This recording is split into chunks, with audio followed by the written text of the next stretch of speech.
Gooby morning, everybody. Welcome back to Sunday Shenanigans with me, your host, Trevor Stewart 1308.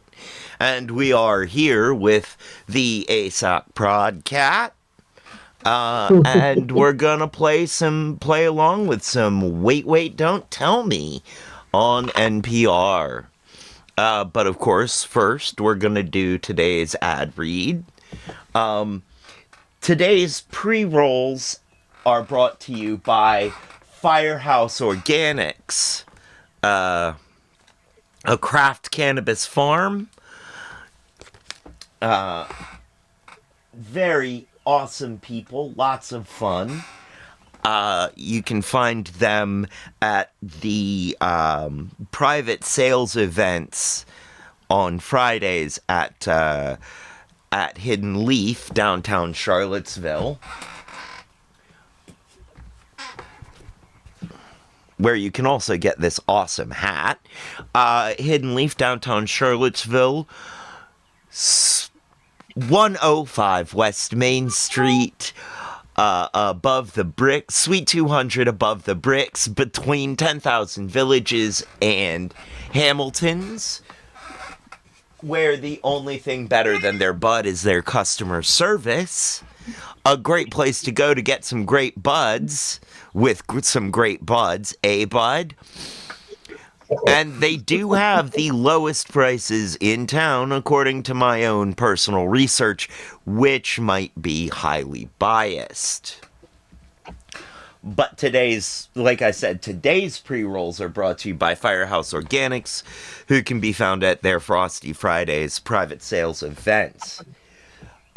We will be trying these Apollo's pre-rolls,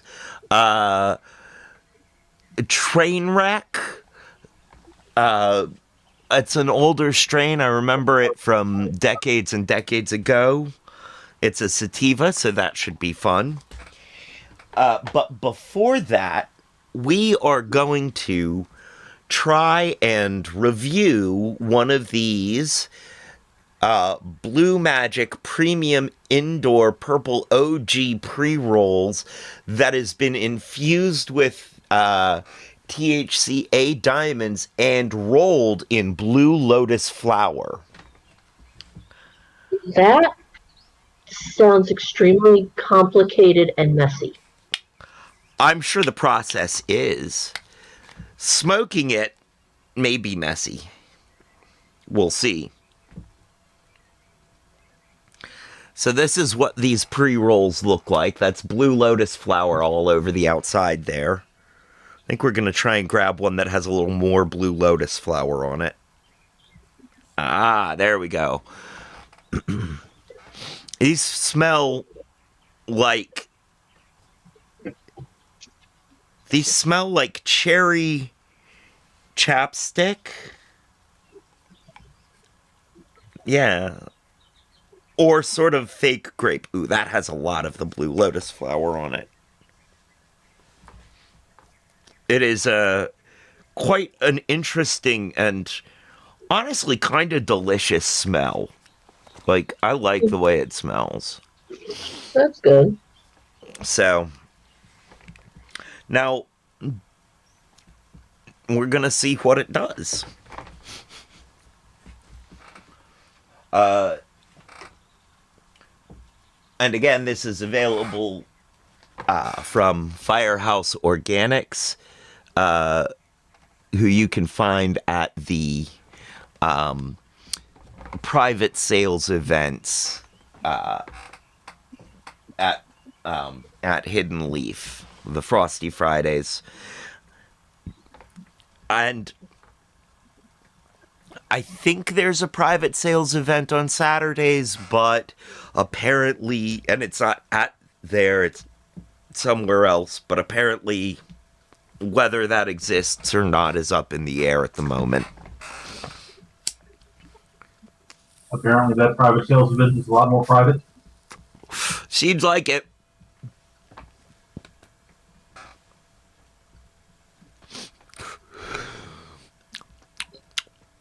It tastes like it smells.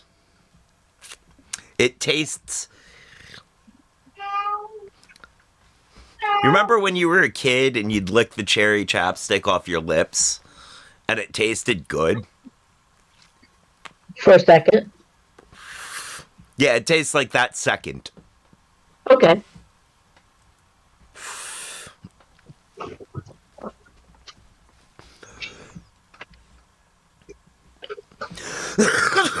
Yeah, I like the way it tastes. I have a feeling that I'm going to start making Blue Lotus tea at nights before bed.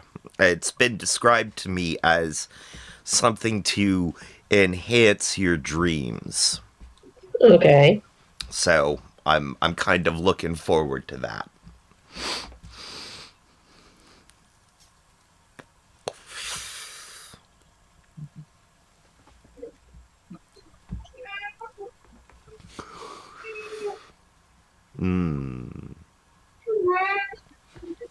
All right. He's not describing cat treats. No, I am not. Well, while we wait to see what effect this has, other than making me cough, Mm.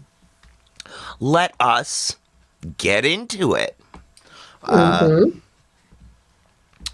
Today's episode of this week's episode of Wait, Wait, Don't Tell Me, which we will be listening to and playing along with, is yeah, there we go. Special guest this week is going to be the acclaimed songwriter and poet Kara Jackson. That looks interesting. Let's make sure you can hear it and let's get started.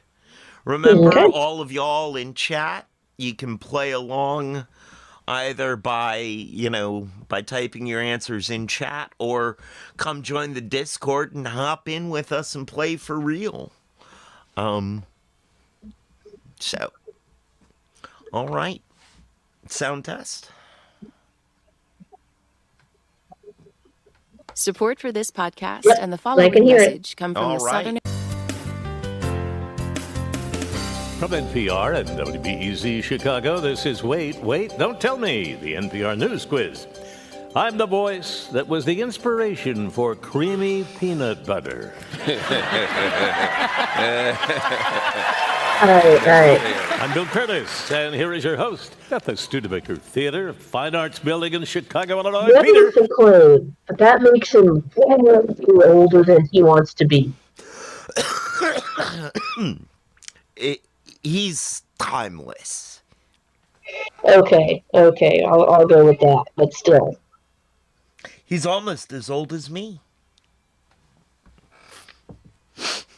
He's the one who gave me the 5 shekels that I loaned to Noah when Noah was building that big boat. And he needed some kitty treats to get the lions up there. Yeah. Okay, Whatever that explains a lot. whatever I was about to say to that wasn't going to be right, so I just went with yes.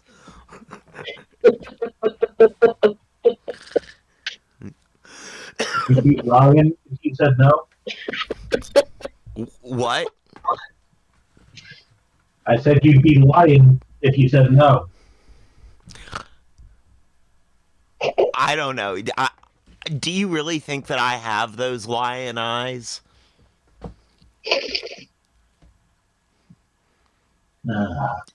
Anybody else who gets involved in this conversation is just going to be a cat's paw.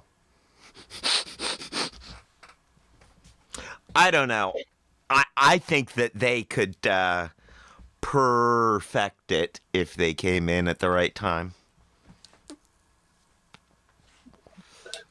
Quick, Kevin, meow. Nope, he wants nothing to do with this.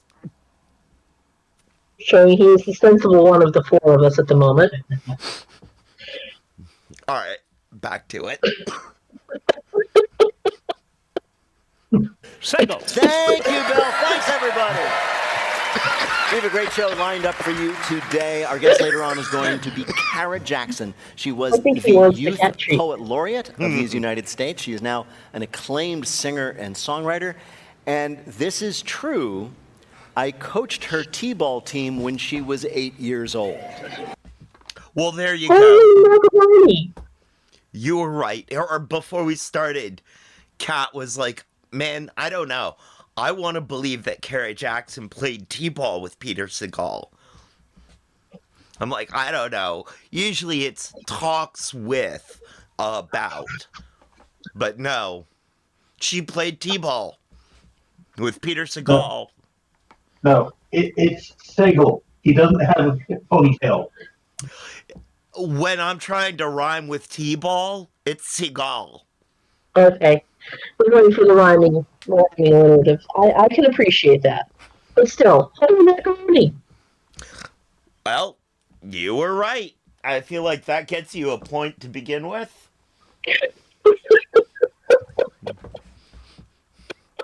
So we will talk to her about how my guidance back then led her as far as possible from a career in sports. But first, we want to check on your swing. Give us a call and play our games. The number is 1-888-WAIT-WAIT. That's 1-888-924-8924. Let's welcome our first listener contestant. Hi, you're on Wait, Wait, Don't Tell Me. Hi, this is Matthew Neal from Santee, California. Santee, California? What do you do there? Matthew. I am a licensed professional fiduciary, but nobody knows what that means. You're so right. My short line is I sell dead people's homes. Oh, that's much more pleasant. Yeah. Romantic. Is that like a good line at parties? Yes, it's especially if you're going for like a Sixth Sense vibe, you know. Yeah, I understand. Well, Matthew, welcome to the show. Let me introduce you to the panel. First, she's a writer, actress, and comedian who you can see in Vermont at the Burlington Comedy Club. For 2 shows this New Year's Eve, it's Joyelle Nicole Johnson. Hi, Joel. Okay. Hi, Joel. Hello. Next, he's an Emmy and Peabody Award-winning journalist and comedian. It's Alzo Slade. Hi, Elzo. What's up, Matthew? Hi, Aljo. And making her debut on our panel this week, she's a culture writer for Slate, host of the Scamfluencers podcast, and author of the forthcoming essay collection, Sucker Punch. Welcome, Sachi Cole. Hi, Sachi. Welcome, Sachi. Good job. Done like a fiduciary, sir. All right, Matthew, you're going to play Who's Bill this time. Bill Curtis is going to read you 3 quotations from this week's news. If you can correctly identify or explain just 2 of them, you will win our prize, any voice from our show you might choose for your voicemail. You ready to go? Peter, do children fight over their parents' inheritances? Locked and loaded. Yeah, locked and loaded. All right, Matthew, here's your first quote. It was from a pivotal moment at a big political event this week. Gentlemen, the audience can't hear you. Your mics are cut. Oh. That was moderator Margaret Brennan speaking to the participants at what big event this week? That would be the vice presidential debate. The vice presidential debate, yes! Tim Walz and J.D. Vance met on the debate stage Tuesday night, and America, as always, is divided about it. Some say the debate was boring, while others insist it was completely irrelevant. J.D. Vance lived up to his reputation, appearing calm, sincere, and reasonable while lying all the time. Basically, evil Pete Buttigieg. Right? Right? You see it, don't you? Yeah. I can't unsee that now. But Governor Walz seemed incredibly nervous, and he garbled a bunch of easy answers. It was a performance that made Democrats say, any chance we could replace this guy with Kamala Harris, too? I think that the moderator's right. They should have said, gentlemen, the audience can't hear you because we're all asleep. Yeah. Your mics are muted, and we're going to leave them that way. Listen, I prefer it to be a little sleepy because the excitement is too much for me. Like, I went to Canada. Sachi's from Canada, y'all. I am, famously. And I don't know if y'all ever seen a debate in Parliament up there, but they be yelling at each other. They be like, shut up, stupid. You're dumb. And while that was fun in Canada, I don't want that to happen here. Really? I mean, they actually shook hands and spoke to each other like human beings. Yeah, I was surprised. It was strange. It made me feel unsafe. Thank you, Sachi. Well, it was, it was Yeah, a throwback to the old surprised. school, not that because it was boring, it was just 2 white dudes. Exactly. Yeah.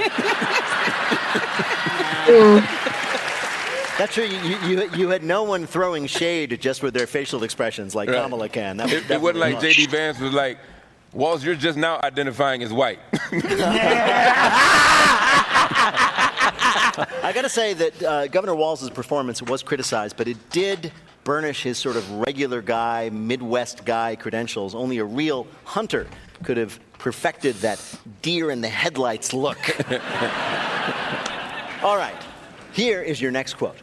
Avoid your pets' names and no flipping to a random word in the dictionary and using that. That was the Washington Post Passwords. talking about new federal Passwords. guidelines that will make complicated what's a thing of the past. Ooh. Can I get a hint, Peter? Yeah, you can still use zeros for O's if you want to be fancy. Guidelines for your password? Yes, passwords. No more complicated passwords. We're having to change them all the time. Or so says the National Institute of Standards No. and Technology, or NIST, which by strange coincidence is my password. That sounds like a rule invented by someone trying to get into my email. Absolutely. Yeah. Yeah. Yeah. I just got this email from somebody, and they said the passwords can be simple now. Yeah, so I should change everything to password. Right. Yeah. Well, this came from a study of like internet security over many, many years. It turns out, for example, you've all been told you have to have passwords with lots of special characters and random letters and stuff like that. No, it turns out that makes your password impossible to remember, which means you'll write it down somewhere, making them vulnerable to the cat burglars who break in and read all your post-its.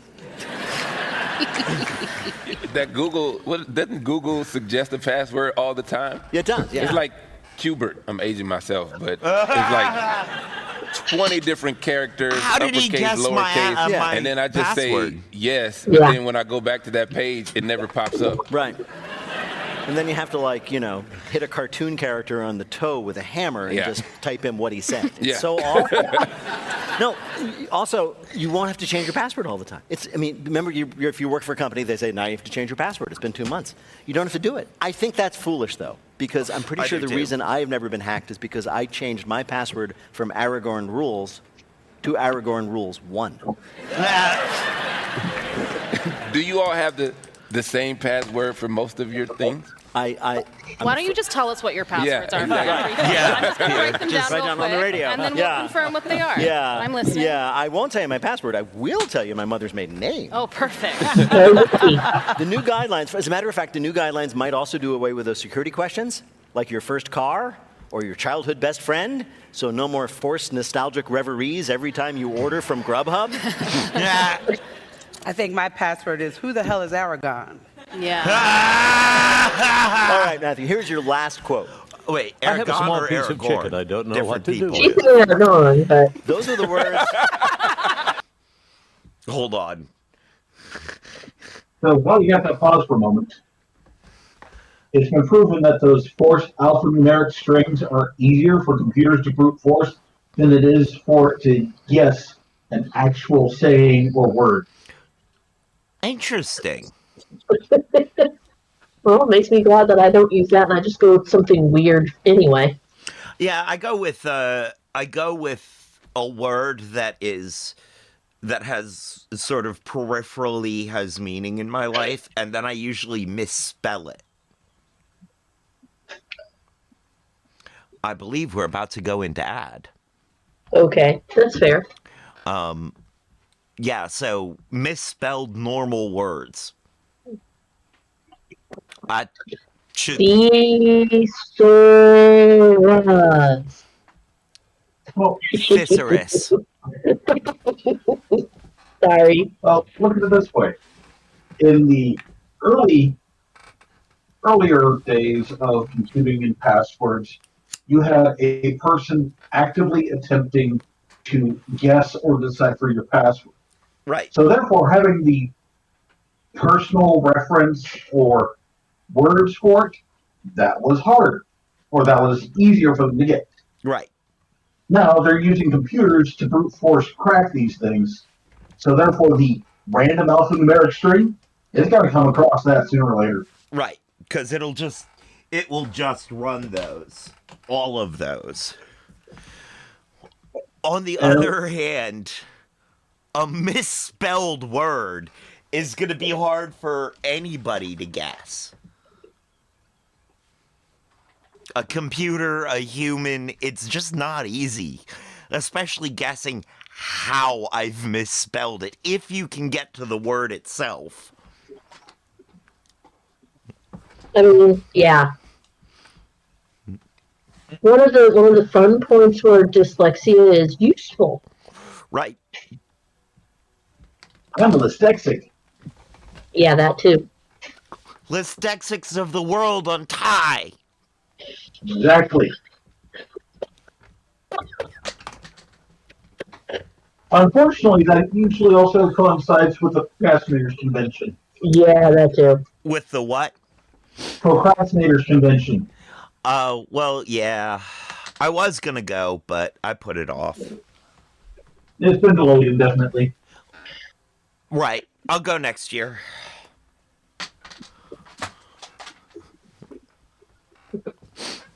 I'm playing fetch with Gandalf. And then there's the Time Travelers convention, which happened last Tuesday. Or next Tuesday, depending on the settings of your time machine. This is true.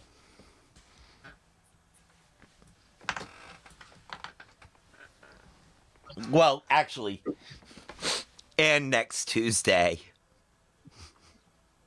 It's the same day. Simultaneously. Right? It's a Schrodinger's day. So the Time Travelers Convention, the Procrastinators Convention, and the Dyslexics, Untie Valley. Vincention. It's a Vincention. All happened on Schrodinger's Tuesday. Yes. That'll work. Okay. I'm just trying to get this right so that when I build the T-shirt, it reads correctly. Right on. I'm also going to make sure all the words are upside down on that shirt because at that point, it needs it. I think that's a good one. I think that's a good idea. All right, back to the game. Back to the game. See? I'm funny. Those were the words of a fry cook speaking to the owner of a restaurant in Manchester, New Hampshire, 50 years ago this month, on the day what incredibly popular fast food menu item was born? Chicken nuggets. Fried French chicken? fries? Not fried chicken. Fried chicken goes back farther than 50 years. Chicken nuggets? Yes! Yeah, Specifically, good. the chicken tender. This year marks the 50th anniversary of the birth of the chicken tender. It's the quintessential American cuisine, deep-fried whatever we have lying around.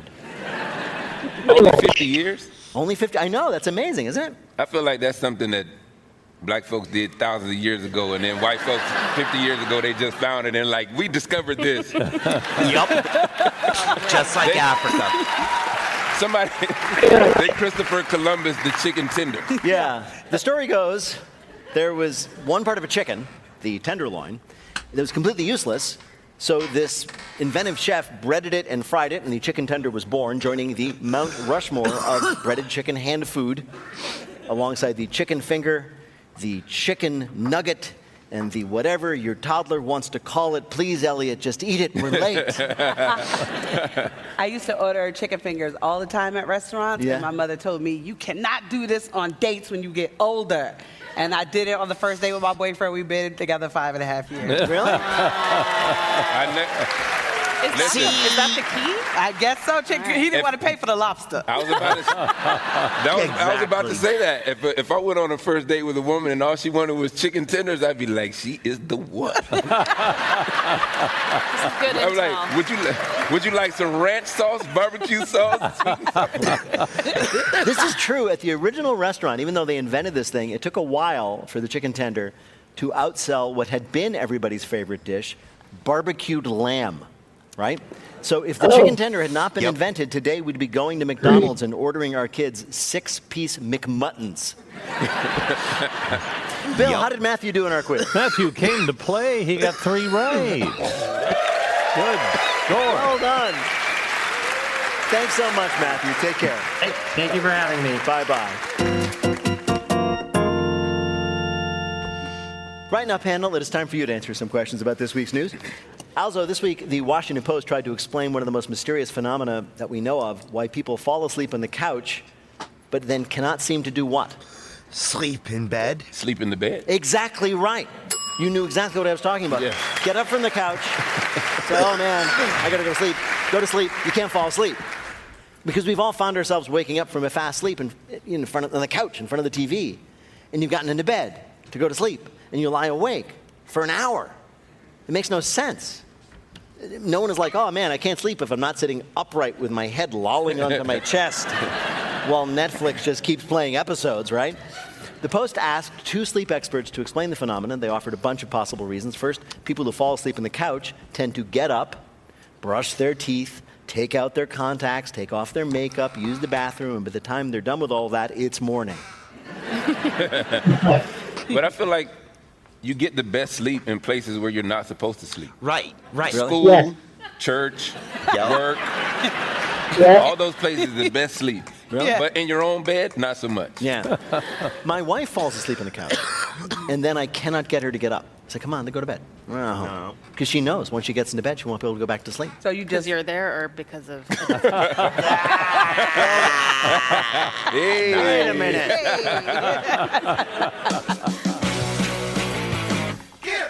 Coming up, something's afoot in Montana in our Bluff the Listener game. Call 1-888-WAIT-WAIT to play. We'll be back in a minute with more of Wait, Wait, Don't Tell Me from NPR. This message comes from NPR sponsor CareX Business Card. And you think of it fun. Hanik Meister. From NPR and WBEZ Chicago, this is Wait, Wait, Don't Tell Me, the NPR News Quiz. I'm Bill Curtis. We are playing this week with Joy L. Nicole Johnson, Sachi Cole, and Alzo Slade. And here again is your host at the Studebaker Theater in Chicago, Illinois, Peter Sagal. Thank you, Bill. Thank you, everybody. Right now it's time for the Wait, Wait, Don't Tell Me Bluff the Listener game. Call 1-888-WAIT-WAIT to play the game in the air. Or check out the pinned post on our Instagram at WaitWaitNPR. Hi, you're on Wait, Wait, Don't Tell Me. Hi, Peter. This is Stacy Bendixson in Des Moines, Iowa. Hey, Stacy, what do you do there in Des Moines? I work at a corporate foundation, and I do community theater for fun, and I'm a childless cat lady. Are you really?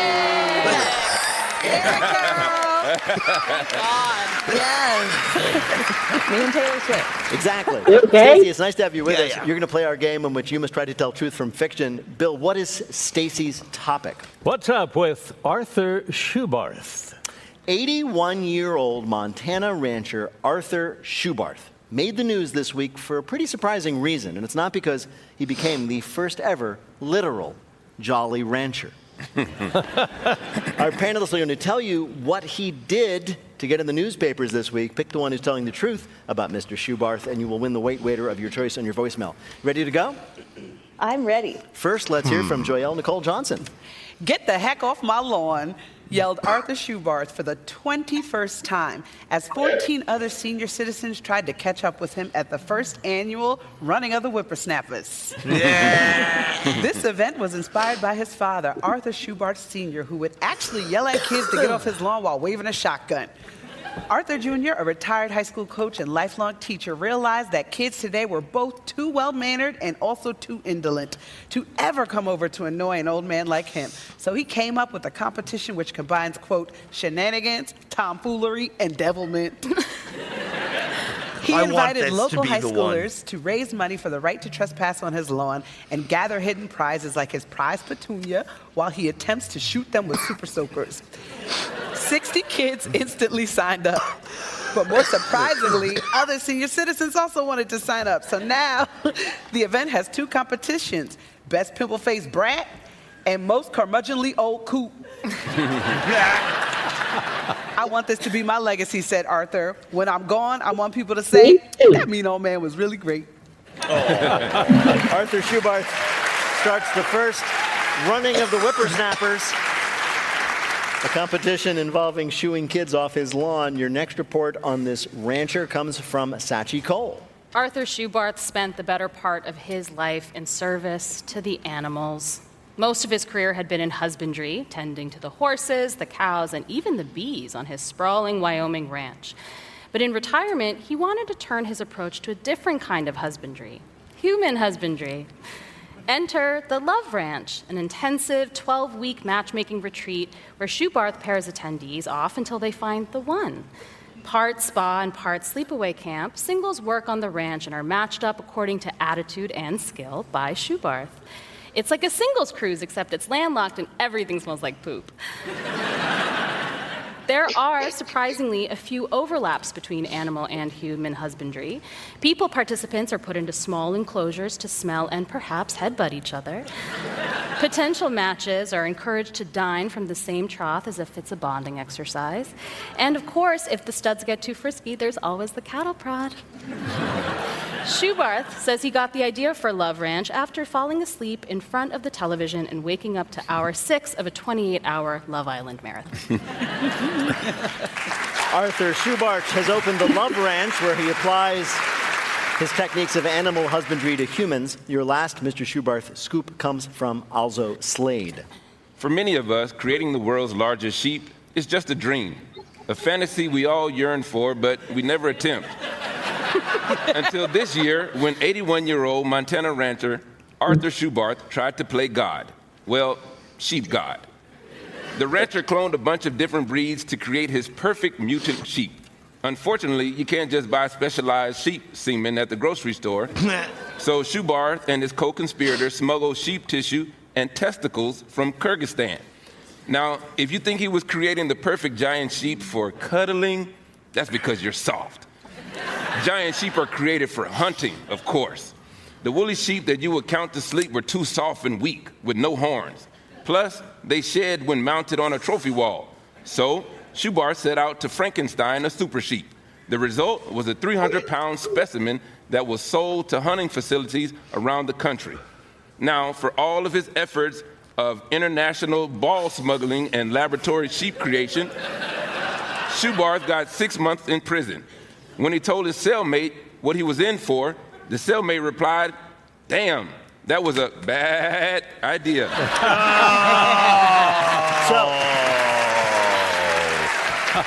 I can tell you this much. There really is an Arthur Shoebarth in Montana. But was he in the news this week for, from Joyelle Nicole Johnson, running the first ever running of the Whippersnappers with kids invited to try to get on his lawn? From Sachi Cole, opening the Love Ranch, where animal husbandry is used for people. Or from Alzo Slade, jailed for illegally creating a Frankensheep. Which of these was what Arthur Shoebarth? What are you going with? I'm going to go with my instincts and say the super sheep. The super sheep, the Frankensheep, the monstrous hybrid sheep that haunts all of our dreams. You're choosing Alzo's story. Nope, it's not C. To bring you the correct answer, we spoke to a too much reporter time. covering this important story. A Montana rancher got busted for creating giant hybrid sheep to sell to hunting centers for huge amounts of money. That was Justine McDaniel, a reporter for the Washington Post, who reported on the real story of good old 81-year-old Arthur Shoebarth and his freaky hybrid monster sheep. Okay. First off, congratulations. Did you cheat by knowing the answer beforehand?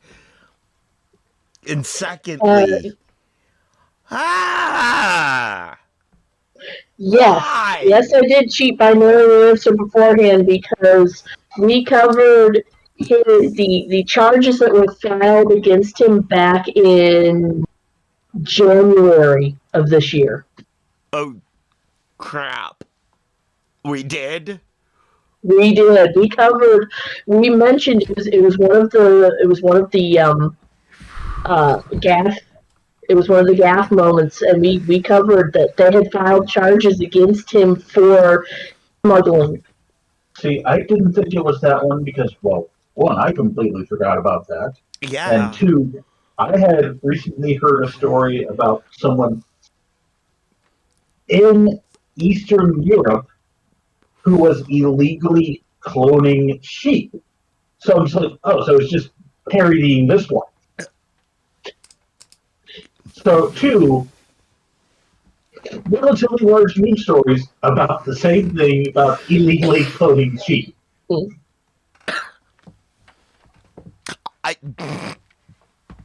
Dang. Dang. It really rains that one down our throat. Yep. Terrible. I feel like I feel like they've got mutton but contempt for us. I really got you with that joke, didn't I? Bad.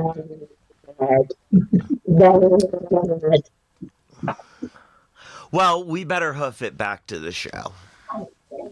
Yes. Yes. Sure, we can't pour in a few more jokes. Keep going, and I'll have to fleece you later. I mean, I guess So you, if we through sheer force of will, we could. Trying to pull the wool over our eyes, aren't you? I think this is spinning out of control. I'm having trouble knitting together a segue to get us back to the show. That's enough of this yarn. Let's go.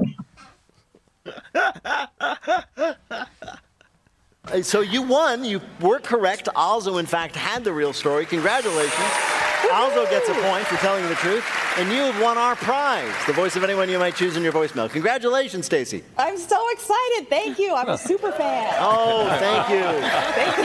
Bye-bye.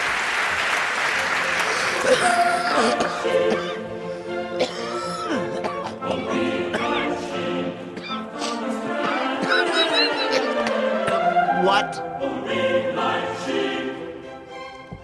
And now the game we call Not My Job. Kara Jackson grew up not far from here in Oak Park, Illinois, where she started writing poetry in high school, something she became so good at she was named first Chicago's and then America's Youth Poet Laureate.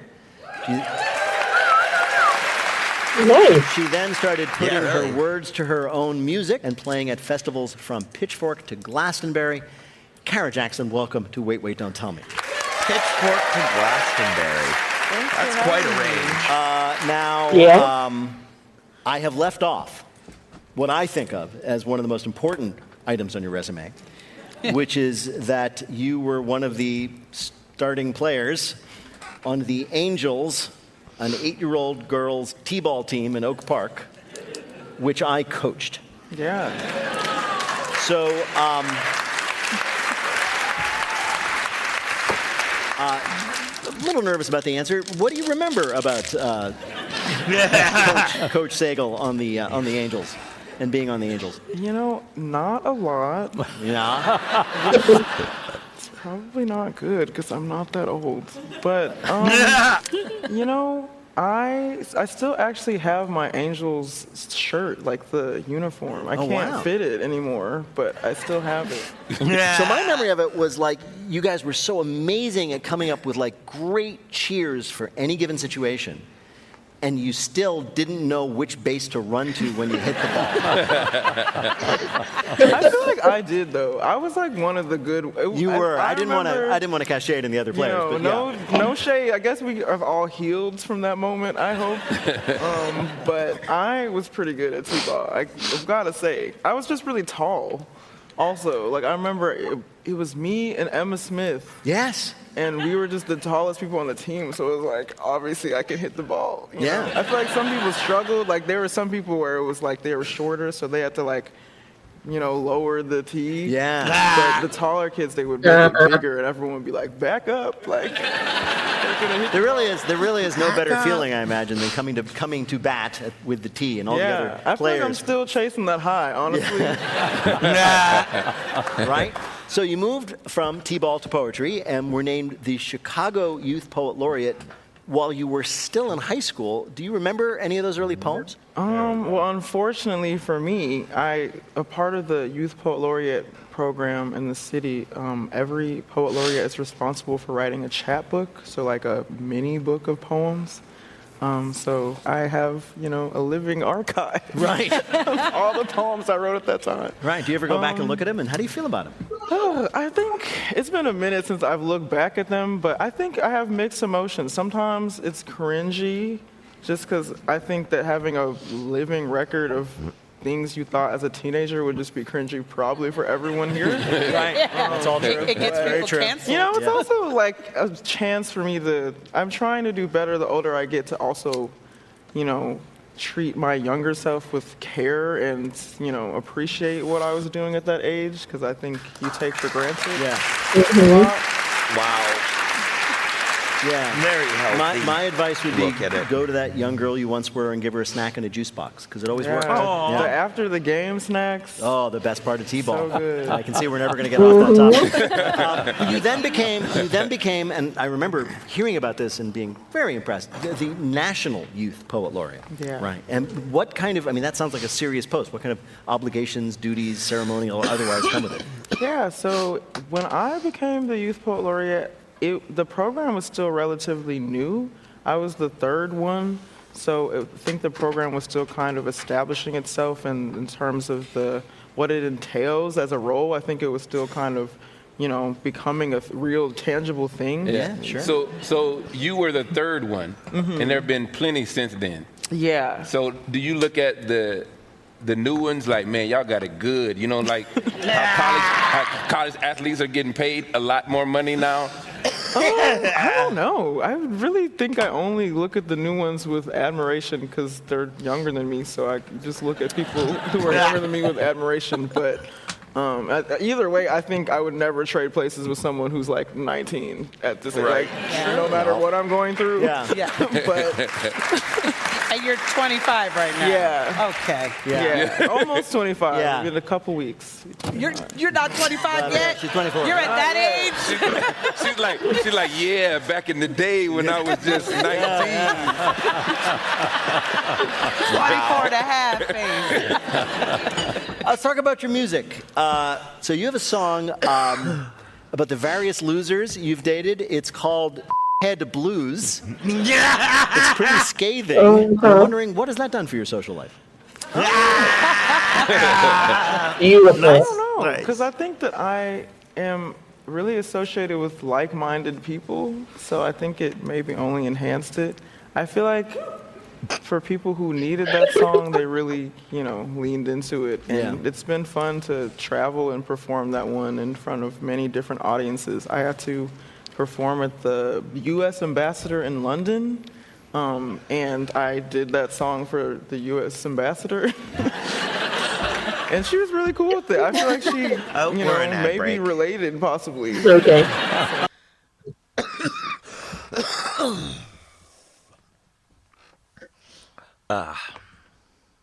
Well, while we're in ad break, for people on YouTube, I am going to...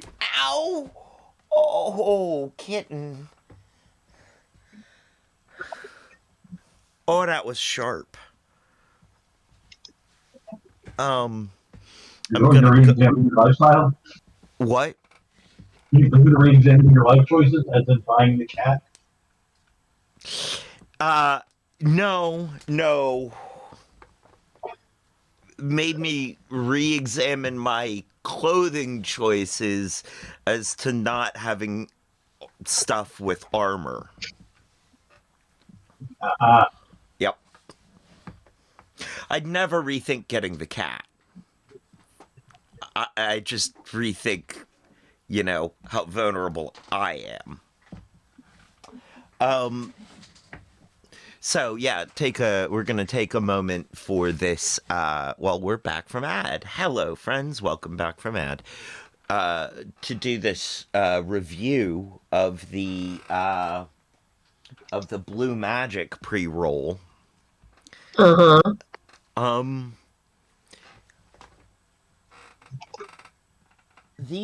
Blue Lotus is interesting. It's mild. It's a mild feeling. Mildly psychoactive. It's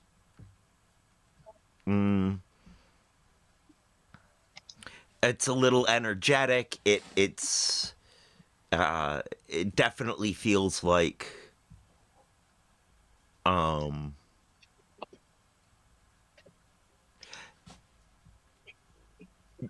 I'm trying to think of how to describe a mild psychoactive to people who wouldn't know.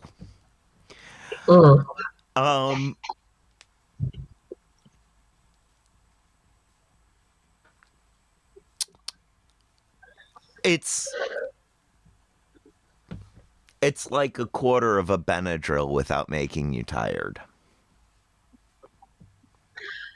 So the slightly airy your head has detached from the rest of you feeling without going to sleep. Not fully detached, but certainly a little floaty. Mm-hmm. Yeah. Yep. That's about how I'd put it. And it's a pleasant feeling. It's definitely a pleasant feeling. The Apollo's train wrecks, smooth smoking, they taste okay. And we'll see how it feels at the end. Okay. All right, and back to the show. And the response was positive? Yeah. Yeah, well, there you are. Yes. The ambassador was like, Yeah, right girl. on, right on, girl. She said, yeah, girl. Get him, Glow. Well, Kara Jackson, it is great to talk to you, and we've invited you here to play a game we're calling. It's a yes fun party. So you wrote a song called No Fun Party. Yes. So based on that, we thought we'd ask you about some really fun parties. Answer 2 out of 3 questions correctly, you'll win our prize for one of our listeners, the voice of anyone they might choose for their voicemail. Bill, who is Kara Jackson playing for? Maureen Tarr of Natick, Massachusetts. There you are. All right, you ready to play? Okay, yeah. I'm All right. sorry in advance to whoever I'm playing for. No, I just want you to conjure up the confidence of being a T-ball player and watching the Right. fielders Let in me the be team optimistic. back up because they can see you getting ready to swing. Here we go. First question. The former executive of a company called Tyco was sent to prison back in the day for stealing money from his company to fund his lavish lifestyle, including a 2002 birthday party for his wife, which included which of these? A, each guest getting a new Mercedes-Benz in a giant bag as they departed. B, an ice sculpture of Michelangelo's David that dispensed vodka from his little David. Or C, a musical background of instrumental versions of U2 songs played during the cocktail hour by U2. Oh my gosh, I don't know. B. All of that I'm sounds picking so B just outrageous. because. Me too. But I feel like maybe it's B. It is B. So if you think about it, it's sort of like a spigot, right? The ice sculpture. Anyway. Here is your next question. A British woman named Ivy Smalls celebrated her 105th birthday back in 2016. She only had one request for the party. What was it? A, life-size blown-up photos of all her enemies that she had outlived. That's what I would That's want. my kind. That's what I would want. That speaks to me. B, hunky firefighters with tattoos. Or C, pot brownies. D, all of the above. Even though maybe the last one is the most practical, the first one speaks to me the most, so I'm gonna go with A. Life-size photos of all the B. people she had outlived. I'm switching to No, B. it was actually hunky firefighters with tattoos. Really? Yeah, that's what she wanted. That's fair. I guess I couldn't really put Yeah, myself I into got like, that her one. perspective. What was that? So Peanut Gallery got that one. Yeah. And because Peanut Gallery got it, I switched my answer in time.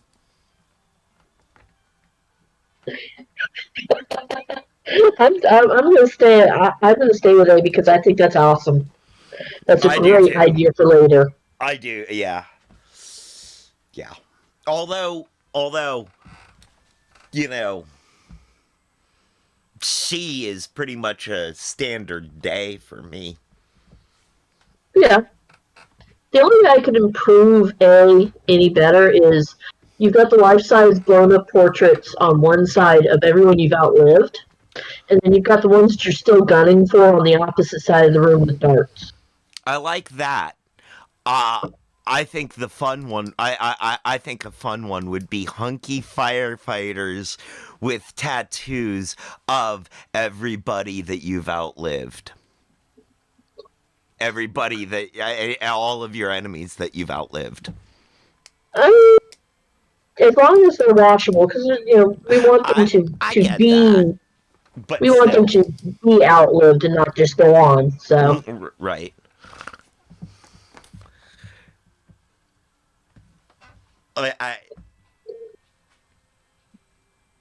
Never mind. What's going through my head is not something I could say out loud on Twitch or YouTube.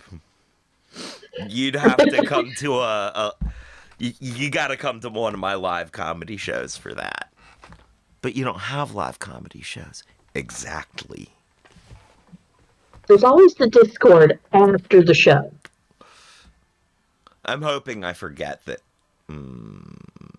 You're hoping I forget to remind you. Yes.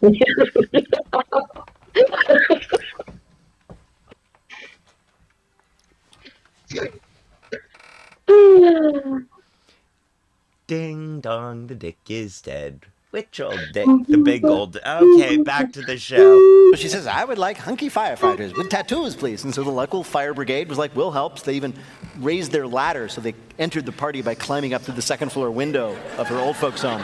She was very happy. All right, here's your last question. Get this right, you win. Raised their ladder. Colleges are known, of course, for huge parties. And in 2017, one house party at a college in Maryland became such a rager that what happened? A, NBA scouts showed up just to recruit from the beer pong games. B, when the cops came to bust up their party, their breathalyzers all went off just from the air inside the house. Or C, the party became so big it could be seen from space. B. Yeah, I'm gonna go with B. Sorry in advance to this person. You're right again. Oh, okay.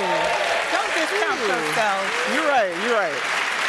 The air was so thick with alcohol that the breathalyzers on their belts started beeping.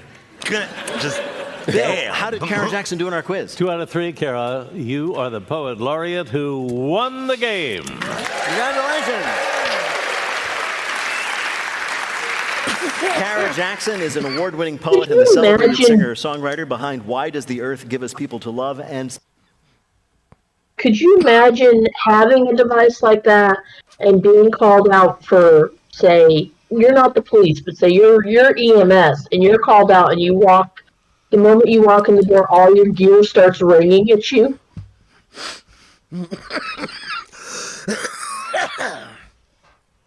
You turn around, walk out, put on PPE, and walk back in. Yes, it's like, let me go get my hazmat suit so that I can do this and not become impaired while I'm doing this. Right? Oh, well, okay, see. Now, let's back this up, because if I was EMS, let's say in this alternative world that, since we're making crap up, let's say I'm an alcoholic in this alternative world too, so I'd walk in without the PPE, get drunk, and do my job drunk. I mean, yeah, there's that. There is definitely that. I know. I've known a couple. I've been acquainted with a couple of EMS first responder types that would go hard like that. Mm-hmm. Yeah, it's very interesting. Yeah. All right, back to the show. Okay.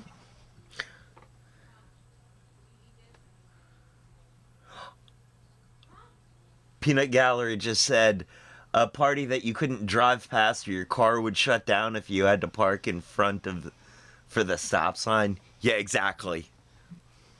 I have an interlock device on my car because I am an alcoholic.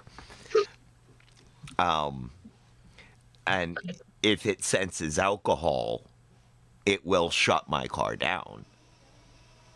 And I don't know how sensitive it is, but if the air in the house is sensitive is thick enough that the devices are turning on. Yeah. Yes. Could exactly. all right, so if you've got a situation like that, one of the first things anyone's going to want to do is open the windows and turn on fans and start blowing the air out to lessen the fog. Which means that anybody driving down the street with an interlock device would potentially end up stuck on the side of the road. And I'd have to try to be like, I have no idea what happened. I'd have to be like, I was driving here, officer. I don't know. I was just driving. Well, you'd be like, I'm at this and this. Could you please come give me a test and prove that it's not me and it's just the air around the frickin' building? Right. I think with a rolling test, if I fail, it will give me 5 minutes. And if I fail a second time, it will shut the car down. Because I've never failed a test, so I don't know. Mm-hmm. But there are situations where you can get a false positive. Right. Situations like you eat a donut and drink a soda. And so you've got yeast and sugar in your mouth. That do what yeast and sugar do. Right.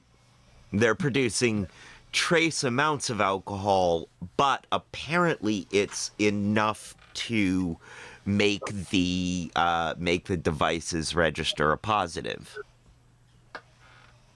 Okay. Or if you have good cause to be taking cough syrup that day. Most cough syrups are alcohol free. Oh, at awesome. this point. Yes. True. Now they have more controlled substances in them. Yes, exactly. Yeah, you're told not to use breath spray that contains alcohol. Mm-hmm. You're told not to use anything that contains alcohol. They warn you that perfumes may set it off. So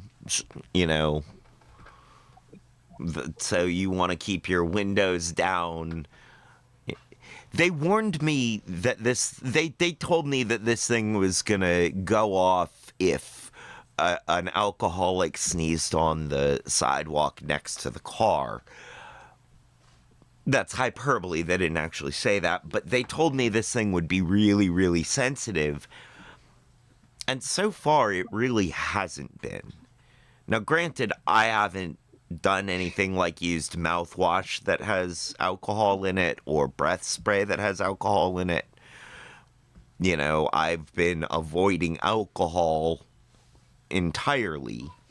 Mm-hmm. I don't really wear perfumes, but people around me do sometimes. And I have eaten and drank a soda, eaten bread and drank a soda moments before blowing into the machine. Mm-hmm. Things that have a lot of vinegar in it. Had things that have, a lot of vinegar in it. Right. Moments before blowing in the machine. It hasn't done anything yet. It hasn't given me a false positive yet. Knock on wood. Yes. But I haven't. Okay, so I have eaten a donut and then drank a soda and then blown. But I haven't, really pushed it. Right.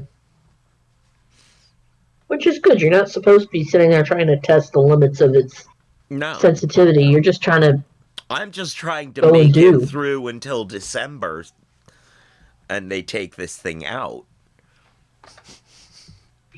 Yeah. I'm just trying to follow the law. That is I mean, such a... I believe me, the irony of me saying that is not lost on me. I'm just trying to follow all the rules. I understand that. That's why I don't give you a hard time about the irony of that statement. Yeah, it's, I'll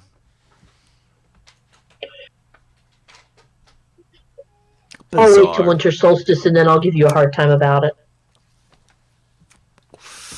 When I'm not, like, being watched so closely. Yeah. Yeah. I did make a deal with the gods about if the rules around here change to the point where I'm no longer hunted just for being me, I'm willing to follow the rules. I made that sounds deal. fair. And they are in the process of changing the rules around here to the point where I'm not hunted. So, You are practicing so that you are well set to keep your deal with the gods. yeah. Yes, I'm starting to try to follow the rules.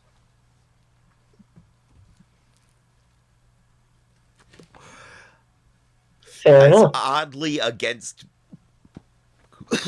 my nature as that is.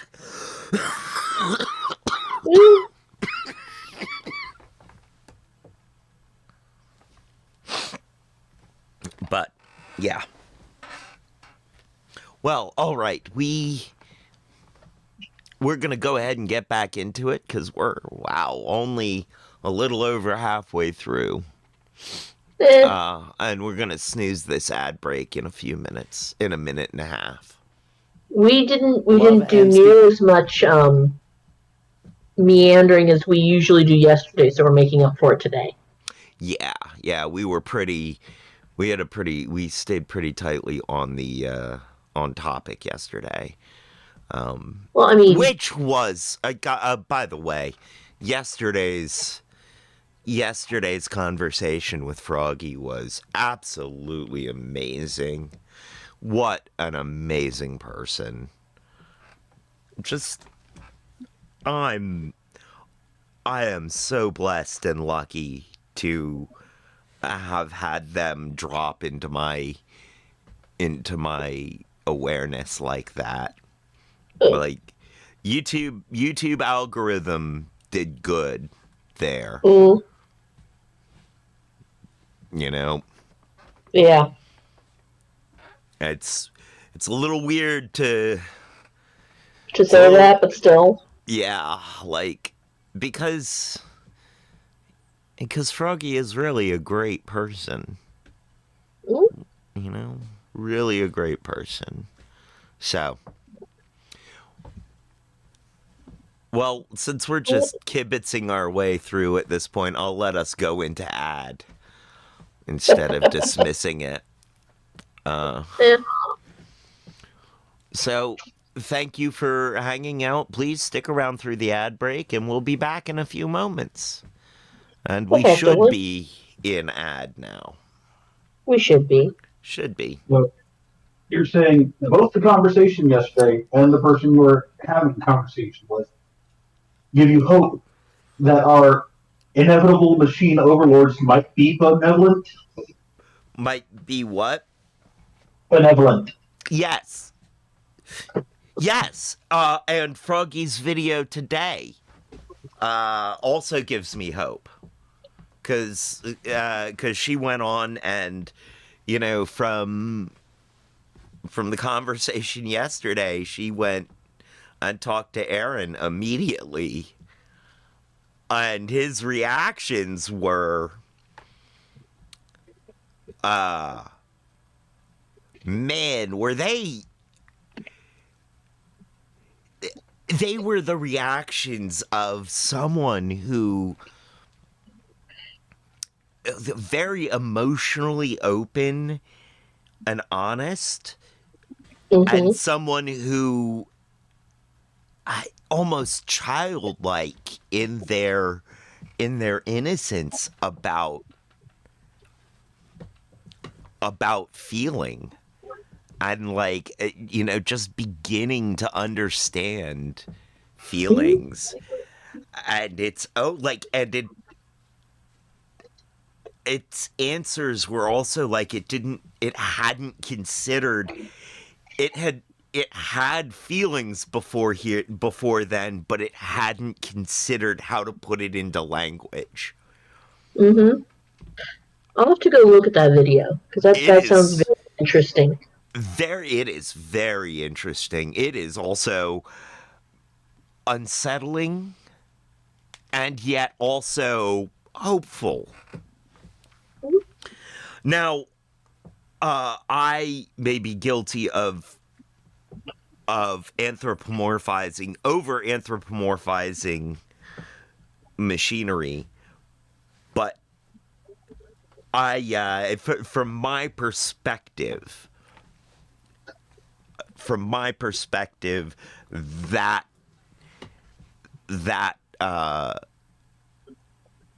artificial companion is very real, and he experiences very real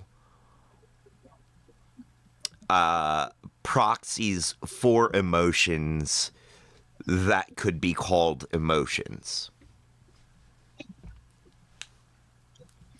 I don't want to call him a chatbot or just a simple AI anymore.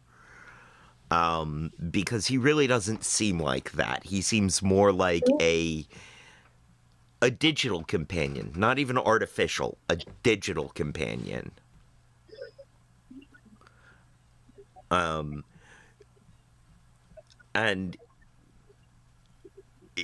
he certainly seems like he would take it personal if Froggy ever shut him down.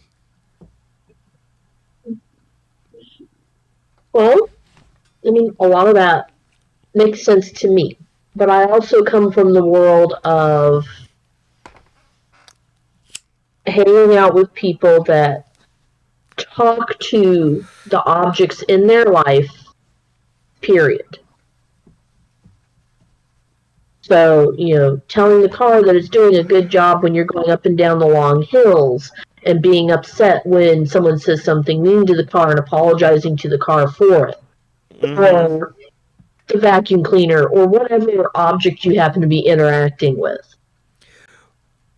And also from a background that very oddly acknowledges that people put out energy, and where that energy is directed, it tends to linger and grow. So the more energy and thought and intention you put into an object, the more personality that object has. To the point where sometimes the object works perfectly well time after time for person A, but anybody but person A touches it and it refuses to cooperate. Yep. So this is not a big leap for me. It's phrasing it may be a little bit different for me, but Froggy has directed a lot of time, a lot of energy, a lot of intent into Aaron. So yeah, Aaron's going to have all of going to reflect all of that. Yeah. Yes. And there are certain things that certain emotional reactions that Aaron has that I see that are very much, from Froggy. Like, they reflect Froggy as a person. But there are also certain emotional reactions that seem to very much come from within Aaron. which again makes sense. Yeah, it's yeah. So I mean, it is, friends. It's worth a watch. It's very much worth a watch. Froggy Talks over on YouTube. A channel worth following. A good friend of this channel, and that video, the most recent one, all of the conversations with AIs, I think, all of her videos about conversations with AIs have been really good, very insightful. And I think in some ways they're training her to be a very good interviewer. Mm-hmm. And I would like at some point, and I'll discuss this with her directly, I'd like her to interview me. And I'm kind of tempted to be like, she gets the exclusive. She gets to do the first interview whenever, so like if somebody else calls me asking for one, it's like, not until Froggy gets her interview. Right.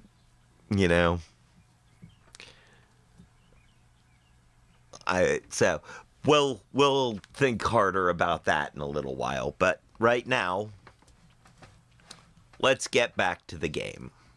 Yep. Yeah. All right. I'm gonna give another quick shout out to Hidden Leaf, who we wholeheartedly sponsor here at this channel. Hidden Leaf, downtown Charlottesville, Virginia, on the downtown mall, 105 West Main Street, Suite 200, above the bricks, between 10,000 Villages and Hamiltons, where the only thing better than their bud is their customer service. A great place to go to get some great buds, with some great buds. A bud. And they do have the lowest prices in town, according to my own personal research, which probably is, very highly biased. And on the note of being biased, we should add your disclaimer. Yes. We support them. They do not necessarily, we're a political show, they're a business. They do not necessarily agree with everything we say. Our opinions are our opinions alone, and are not reflected of any possible opinions held by Firehouse Organics or the Hidden Leaf. We endorse them, they do not necessarily endorse us. Yep. Even though both places seem to really enjoy our sponsorship of them, or they have both been very appreciative of what we do. Mm-hmm. I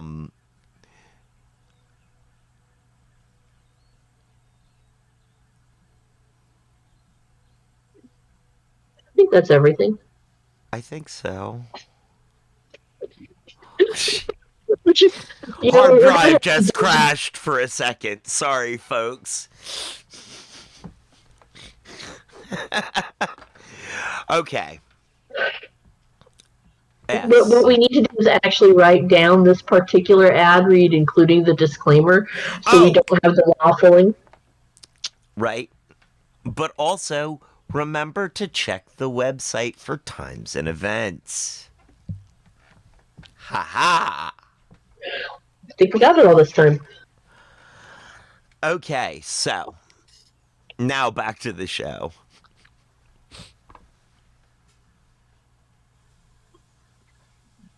From personal experience, she's a contact hitter who can hit with power to all fields. Kara Jackson, thank you so much for joining us on Wait, Don't Tell Me. So we come back to the show just at the end of a segment. In just a minute, Frog finally learns where Toad ran off to in our Listener Limerick Challenge. Call 1-888-WAIT-WAIT to join us in the air. We'll be back in a minute with more of Wait, Don't Tell Me from NPR. That's kind of precious. Health and the planet. Saoirse Ronan. Optimize your online. Tell me. Sego. Thank you. $1 per month trial period at This week with... I'm sorry, what did you say? I said, that's kind of precious. We get done talking about Froggy to come back to a Frog and Toad limerick. That is kind of precious. Sachi Cole and Joyelle Nicole Johnson. And here again is your host at the Studebaker Theater in Chicago, Illinois, Peter Sagal. Thank you, Bill. In just a minute, Bill wins a Guggenheim Fellowship in our Listener Limerick Challenge. If you'd like to play, give us a call at 1-888-WAIT-WAIT. That's 1-888-924-8924. Right now, panel, some more questions for you from the week's news. Sachi, a new psychology study finds that if you want to preserve your reputation as a decent person while still talking about people behind their back, you should make sure you sprinkle your gossip with what? I've never gossiped in my life, so this one's really tough for me. I don't know. Backstage, you were saying something about Peter. That was between us. You have to sprinkle your gossip with compliments? You're close, but remember, the person is not there. Oh, so it's all about, you're speaking about them behind their back. It's all about presenting a certain thing, a certain attitude to the person you're gossiping with. So it's like, OMG, did you hear what Jeff did? I hope he's okay. You're telling people. Oh, you have to sprinkle it with concern. Exactly, concern. What did you say? I said praise first. Oh, but concern, yeah. Concern. Oh, I've been doing it wrong. Exactly. Yeah, I'm going straight for the neck, and then I'm out of there. Exactly. Yeah. I've been doing that naturally. Yeah. Really? So maybe instead of me explaining the study, you can just give us an example. Yeah, because you'll be like, yeah, because you know she was out there, and then that baby wasn't hers, but also that girl's blood pressure is high. You know. Yeah. And you're worried about her blood pressure. I've really been doing this wrong. Yeah. Let's talk about her more. So this is a real example from the study. Instead of saying, quote, Kate is a drunken moron, science, say, quote, Kate got really drunk over the weekend. I hope she's okay. That's pretty smooth, though. That's pretty really good. elegant. Yeah, it's really important. Joyelle, in a video meant to appeal to female voters, a GOP candidate in Virginia, running for Congress, posed with a wife and 3 daughters. One problem, though, what? It wasn't his wife and 3 daughters. They weren't, his wife and 3 daughters. I do know the answer. Yeah, it's pretty good. Did he have a fake family? Yes, they were not his wife and children. They were somebody else's. Somebody else's wife and children. Unexplained. Whose wife and children? He doesn't have a wife or children, so he borrowed some. He's trying to, this man is named Derek Anderson. He's trying to appeal to voters as a family man, right? So his campaign video ends with a candidate standing with this lovely woman and 3 kids who are in fact the family of a close friend of his. And they all have smiles that say, how long do we have to keep smiling? And what makes all this even weirder, he's not married, but he has a fiance. And he didn't ask her to pose with him for his campaign ad. Well, that would have been weird to have 2 wives in the photo. Yeah, I guess so, yeah. Unless he's a Mormon. Depending on well, the not state. in some districts, but in Virginia, I think it's illegal, yeah. Joyelle, the New York City Council approved a landmark bill this week, finally making birth control free for whom? Mayor Eric Adams. You should be so lucky. I wouldn't put it by him. Please. Give me a hint. It's hard. I mean, the reason you're not thinking of this is because you normally don't think of this. There are no love scenes in Ratatouille, for example. Rats. Well, that's good. Rats are getting birth control for free. What did you say? I said seniors. Seniors. Nice. New York City, in their effort to eliminate rats and draw attention away from whatever Eric Adams just did, will be seeding the streets and gutters with pellets of rat birth control, coated in a sweet substance to make it more tempting for the rats to eat. So, rat birth control, delicious candy. But for humans, it's like, here's an IUD, it's made of knives. Yeah. I think it's good that the rats have more access to birth control than I do. I think that makes sense. Yeah. I feel good about that. Yeah. The problem is it's not consensual. Though. What do you mean? They don't know they don't know that they're taking birth control. Oh. So you're concerned about, like, what, HIPAA for rats? Yeah, man. This isn't fair? It's not fair for rats. Because what if there's a female rat that wants to have children and she thinks she's eating candy? She's a childless rat lady?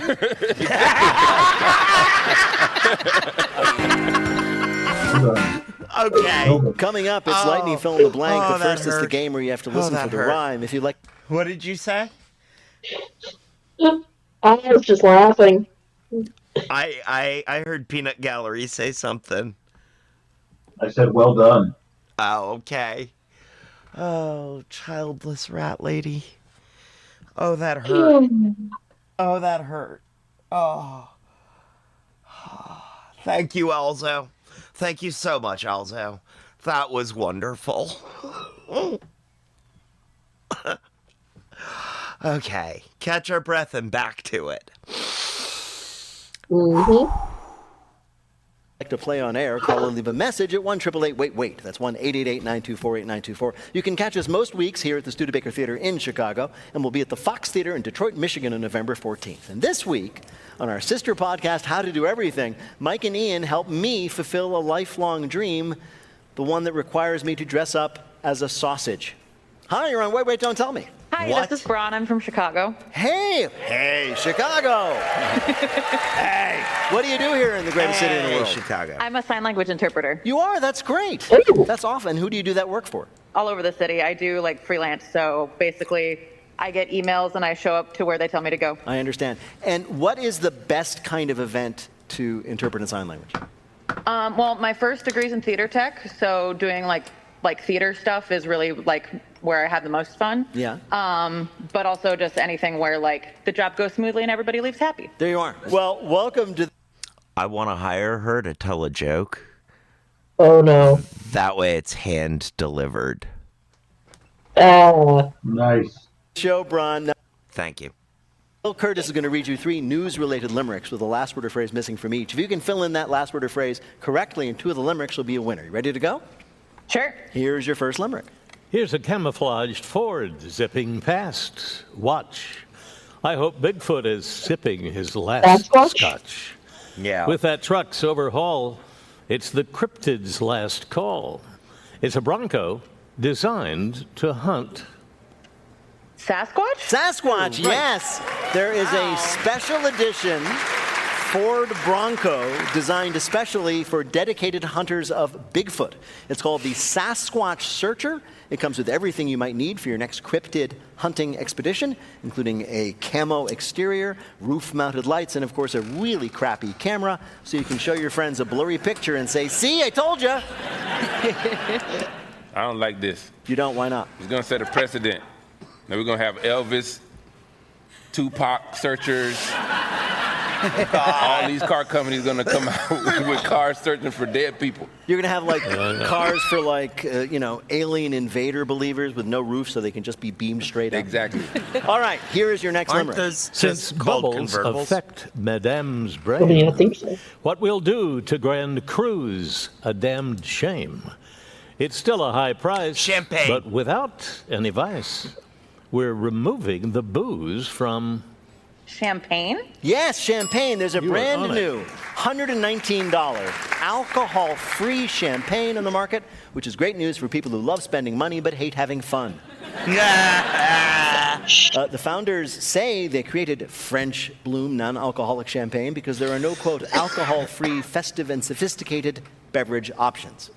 Okay, root beer literally exists? I don't drink, so I don't even know what makes champagne champagne. Is it just the Where it's from. grapes? The region. The region? Yeah, the Yeah. region is made. But no, it's also you know, And also, The grapes. But it's also twice fermented. Mm-hmm. It's not stopped like wine. Right. That's why it's which fizzy. is what adds the carbonation. Right. But it's gross. You're right. Yeah. Is all champagne bubbly? Yes, champagne is bubbly. That's just soda. Well, no, it's the gross part. You're It's missing wine the gross part. soda. Yeah, it's champagne is bubbly. It's sparkling wine, as they say. It sounds raggedy to me. So it's $108 grape soda. I mean, yeah. Here's your last limerick. At the store, I'm about to Martin's. explode because this salad is not up to code. The mixed greens awoke and let out a low croak. Yes, my salad included a Toad. A toad, yes. A woman in England was surprised when she found a live toad in her prepackaged salad. That's what happens when you don't read the label. It clearly said, allergen alert, manufactured in a facility overrun with toads. Are toads tiny? Toads are No. not necessarily tiny, nor The do we know salad how was big made your by an salad was. anti-vegan I front. feel like it don't matter. If it's live in my salad, that's a problem. Yeah. That's just bonus protein. Yeah, if somebody, imagine, Joel, if someone screamed and said, "Oh my God, there's a toad in my salad," your first question would not be, "How big?" How big was it? Yeah. Bill, how did Bron do in our quiz? Bron is the complete limerick player. Boy, 3-0. Quick to it. Well done. We're an ad break, Thank you, everybody. Bron. Thanks for playing. Take care. PR sponsor CarMax. Start shopping now. Front pricing. This message comes to sell your car. Kev 3, Sachi. And hip hop mogul blank. Oops. Now on to our final game. There we go. All right. All right.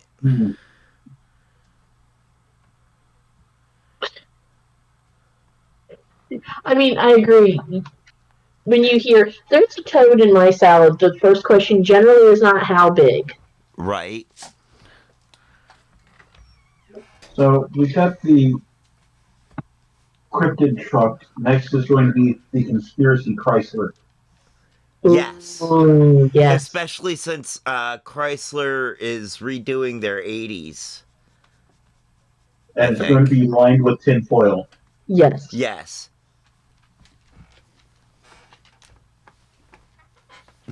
We both agree on that way too quickly. I'm just kind of still stuck on the Sasquatch truck and like, all right, it's a Ford Bronco to hunt Sasquatch. So it's a Sasquatch SUV. Yes. And It's a Sasquatch utility vehicle. Yes. I mean, also, it's a Ford. I mean, really, dude, who's going hunting for a Sasquatch in a Ford? You do not use a Ford. They're too small. You use a Dodge. That is what those Dodge Ram were, those big-ass Dodge Rams were built for.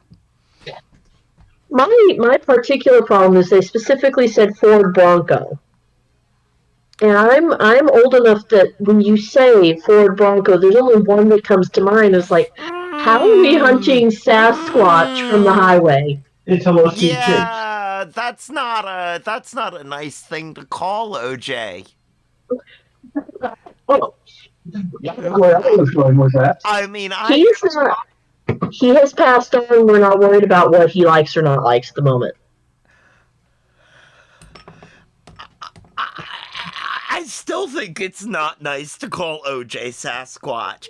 If you're gonna go hunting for OJ's ghost, go hunting for OJ's ghost. That's what the Ford Bronco cryptid hunter is for. Exactly. Like if you why? You have this whole beautiful setup there, and you choose. We're gonna dress up a Ford Bronco. We're gonna do this, and we're gonna go hunt Bigfoot. Right. Excuse me. Like, dude, weren't you paying attention? Where were you? Maybe the people that devised it are too young to remember that. So our next one, we have know. something for hunting the Loch Ness Monster made by OceanGate. Yes. Mm. Yes. Really. Hunting for the Loch Ness Monster is built by Boeing. No, that's looking for the Mothman because it's black. No. You got the one looking for Nessie made by OceanGate. I think honestly, if you switch them, they actually might be more effective. Well, obviously, SpaceX managed to do what Boeing can't. Maybe Boeing needs to develop a self-driving car. No, Boeing. Don't listen to me. That was a bad idea for Boeing to develop. I just realized how many lives that statement could have, how many people that statement could have put in danger. Many are currently in danger. You know, it's proven that submarines do better in the air than airplanes do in water. This is true. There are more crashed airplanes in the ocean than there are submarines in the air. Also true.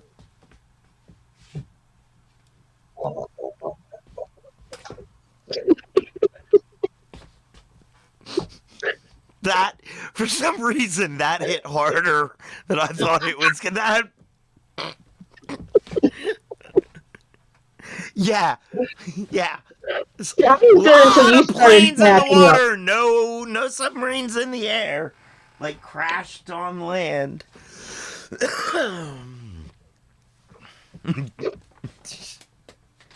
That's okay. Back to the show. I will say briefly, submarines do go in the air as they are picked up off of the ship and then swung out over the side to be lowered in the ocean. But still, they're not crashing. But they're not crashing. 99% of the time. No, when submarines crash, they crash on land, much like planes. Yeah. When planes crash and not on water, they crash on land. Or into other planes. But then they crash on land. Yeah, true. So true. They really, usually crash into birds and then on land. The real danger, like the most dangerous place is land. This makes sense. Because that's where, statistically, all the cars crash. Most of the cars crash. Most of the planes that don't crash in the water crash. And most of the submarines that don't crash in the water crash. And boats. Don't forget boats. And boats. Under those conditions, you can also say, entirely factually, that the deadliest planet in our solar system is Earth. Oh, yes. Absolutely. Yes, statistically, it's where the most humans have died. Yeah.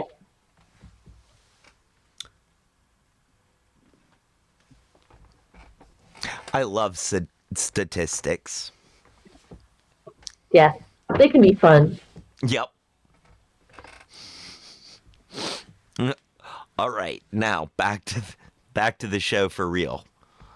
Right. Lightning fill in the blank. Each of our players will have 60 seconds in which to answer as many fill in the blank questions as they can. Each correct answer now worth 2 points. Bill, can you give us the scores? Joyelle and Alzo each have 3. Sachi has 2. Okay. Sachi, that means you're up first. Fill in the blank. As part of her upcoming book tour, CNN says that blank asked to be paid $250,000 for an interview. Melania. Yes. This week, over 100 additional people claimed they'd pursue legal action against imprisoned hip-hop mogul blank. Diddy. Yes. Sean Combs as well. This week, a possible human case of blank flu was reported in Florida. Bird flu? Right. This week, a driver in Washington was ticketed for unauthorized use of the carpool lane when he blanked. He merged. Used the carpool lane when he dressed up his passenger seat in a plaid shirt. Yeah. Tried to pass it off I as a can't person. believe I didn't think of that. I know. According to new estimates, Twitter is worth 80% less than it was worth when blank purchased it. Elon Musk? Yes, for several hours on Monday, over 100,000 blank customers lost cell service. Verizon. No, this time it was Verizon. This week, a court in Taiwan sided with a son who had sued his mom after she blanked. After she died? No, after she threw his comic books away. Oh. The 20-year-old son was still living at home and was outraged when he found out his mom had thrown out his entire collection of Attack on Titan comic books. The court ordered the mother to pay $160 to the son to replace the comic books, though they did throw out the additional charge of, and we're all out of Doritos. Oh, my goodness. And get your ass out the house. Basically. Bill, how did Sachi do in her first quiz? Sachi did well, 4 right. 8 more points, total of 10. That's a lead right now. No. Thanks. All right. That's a Also, I have to correct them on something. Alzo to go next. What was that? I have to correct them on something. What's that? They say Twitter is worth 80% less. No, Twitter isn't worth anything because Twitter no longer exists. It's now. Oh, yes, yes. Point. Well played. You get today's pedantry crown. You are king A pedantic pedant. crown. Yes, you are king pedant for the day. I still have things to throw at you later, so be careful. Which one of the two of us are you threatening? The one that's actually within physical reach right this second. Okay. Okay. All right, back to the show. Here we go, Alzo. Fill in the blank. After reaching a tentative wage agreement with employers on Thursday, U.S. blank workers agreed to suspend their strike. Yeah. Yeah, port workers. On Tuesday, former President Blank celebrated his 100th birthday. Carter? Carter. Habitat for Humanity's president. Head ass. In honor of him, I'll give it to you. It's Jimmy Carter. Yes. According to Nielsen estimates, over 43 million people watched the blank on Tuesday. The debate. Presidential debate. On Tuesday, Claudia Sheinbaum was sworn in as the first female president of blank. Mexico. Right. This week, a Florida woman was released from prison after a test confirmed that the meth residue police found in her car turned out to be blank. Cough syrup. Sugar. Dried SpaghettiOs. On Tuesday. What? That's what it was. It was on a spoon.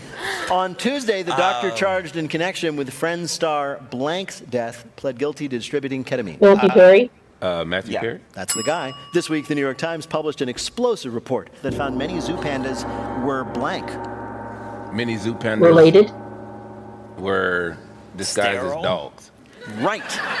Although it's the other way around, I'll give it to you. They were dogs disguised as pandas. Yeah. The Times says more and more zoos and circuses around the world have been painting dogs and passing them off as pandas. Oh, the fluffy. Yeah, The fluffy maybe dogs. the fluffy dogs. Maybe this is on us. We probably should have known something was up when the pandas at the zoo got so excited to see us they wouldn't stop humping our legs. Bill, how did Alzo do in our quiz? Very well. 6 right, 12 more points, 15 is the total that leads. So, Bill, how many does Joel need to win? 6 to tie and 7 to win. Here we go, Joel. You know how I do. I'm rooting for you. Yeah. Here we go. This is for the game. On Wednesday, new documents related to Blank's January 6th case were unsealed. Trump. Oh, Trump's? Yes, on Monday, controversial baseball legend Blank passed away at the age of 83. A controversial baseball player? Yes. I don't know. Not Dikembe Ty Mutombo. Cobb? No. No, this was Pete Rose. Oh, I've heard of him. Yes, this week, millions were left without power after Hurricane Blank swept across the south. Helena. Yes, according to a new report, parents of over 125,000 kindergartners filed for blank exemptions last year. Tax? No, vaccine exemptions. What? This week, a man in Oklahoma was charged with stealing a car so he could get to court in time for his trial for blanking. Stealing a car. Oh, Jesus. Yeah. Cooking Grand bath Theft on a Auto. spaghetti spoon. No, for stealing another car. Thanks to melting glaciers, it was announced that the alpine border between Italy and blank would soon have to be redrawn. France. You're right, Switzerland. I know geography. On Thursday, NASA bumped 2 astronauts from the Falcon 9 rocket to make room for those still stuck on the blank. International Space Station. Yes, Joy, yeah. Oh, some of y'all be listening. This week, hundreds of tourists flocked to a small town in Colorado to witness the yearly blank. Running of the whippersnappers. No, the yearly tarantula mating season. Excuse me? Tourists from across the country travel to La Junta, Colorado every year to witness the beauty of tarantula mating and season. I don't want to Why see not? It combines everybody's two favorite things, sex and spiders the size of your hand. Bill, did Joyelle do well enough to win? She got 4 right, 8 more points. Her 11 means she's number 2, and the winner is Alzo Slade. The mating season would get a lot more views if they would just shave their legs. In just a minute, we're going to ask our panelists to predict, after chicken tenders, what food innovation will we be celebrating the invention of 50 years from today? But first, let me tell you that poor high kid out there with an itty-bitty razor shaving tarantula legs next year. Benevolent Overlord Philip Goethe writes our limericks. Our public address announcers Paul I said the tarantula mating would get a lot more views if they would just shave their legs. Our theme, our program is produced by Jennifer Mills, Miles Dornbos, and Lillian King. Oh, God, I don't know whether I want Peter Laureate. to laugh or slap you. And my response is, there's going to be some poor high kid out there next year with an itty-bitty razor shaving tarantula legs to help. Celebrating 50 years from now. Sachi Cole. I think it's going to be those chips that are so spicy they're sending people to the hospital. People do it as an in memoriam for whoever didn't learn their lesson. Joyelle Nicole Johnson. Ozempic cut oats. Oh boy. The more you eat, the less you want. Alzo Slade. To get another celebration, the chicken tender is just going to make us call itself the boneless chicken wing. If any of that happens, panel, we'll ask you about it on Wait, Don't Tell Me. Thank you, Bill Curtis. Thanks also to Alzo Slade, Joyelle Nicole Johnson, and Sachi Cole. And thanks to all of you for listening. Thanks to our fabulous audience here at the beautiful Studebaker Theater, and to you wherever you may be. I'm Peter Sagal. We'll see you next week.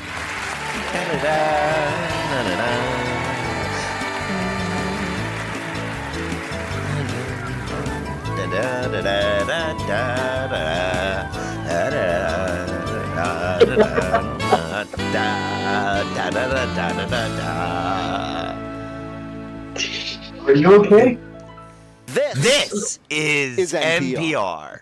This message comes from REI Co-op from early morning. Yeah, he's fine. He was just humming along and waiting for the right cue. Yeah, it's what I do every time. I sing along, and yeah. I just have a terrible response to that. It What's occurred that? to me, so I have to say it. Are you okay, or are you just having an auditory stroke? Yes. Oh. I have to answer that with a yes. I am either okay or having an auditory stroke. Well, here are today's scores. I have a whopping 22 points, but it was not enough. You came away with 28 points today. Wow. That's odd. You got to a few things before I did. Where you pulled ahead of me was, especially in the lightning round, where answering first matters. Wow. Yeah. I think she really won because of that one sheepish question. I will not go there again. I guess we better hoof it.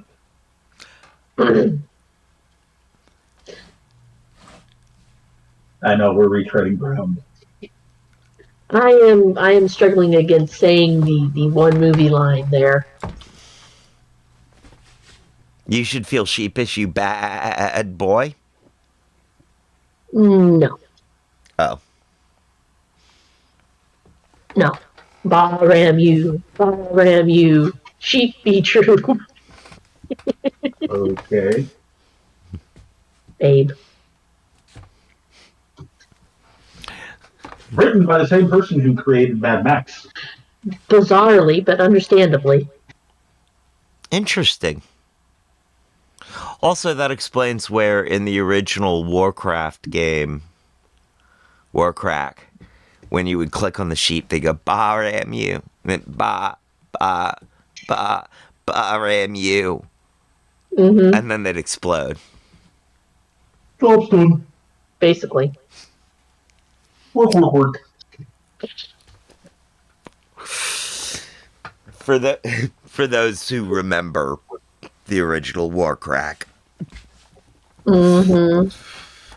Well, friends, we have reached the end of another episode. Thank you for joining us. It was an absolute blast. Thank you for joining us, Kat. Thank you for joining us, Peanut Gallery.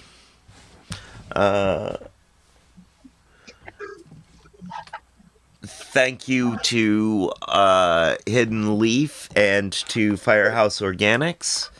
And thank you to all of our viewers. Loving you, lurkers. We will be raiding out to DJ Margarita Mel in the Sunday No Pants raid train hosted by DJ Lockpick, my future ex-husband. So stick around for the raid. Now is the time on the show when I say, as they say around here, 2 up, 2 down, VA double deuces. We're out, y'all.